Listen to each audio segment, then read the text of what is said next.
وبطاقة صفراء لفتاح سعيد فتاح. غادي نشوفوا الإعادة. بطاقة صفراء لسعيد فتاح، ضربة جزاء يقول الحكم بعد هذا الهجمة.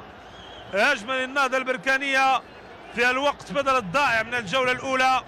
شوفوا الإعادة، شوفوا الإعادة لهذه ضربة الجزاء اللي عليها الحكم. ياسين الرامي هو اللي ارتكب ضربة جزاء في حق اللاعب أحمد السحمودي، لكن البطاقة الصفراء بسبب الاحتجاج من سعيد فتاح.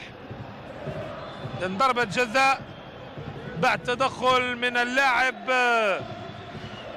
ياسين الرامي.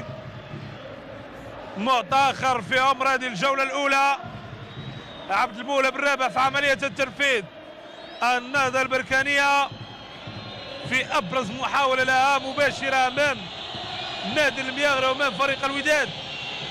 فرصة لصالح النهضة البركانية. عبد المولى بن رابح في عملية التنفيذ. أوه،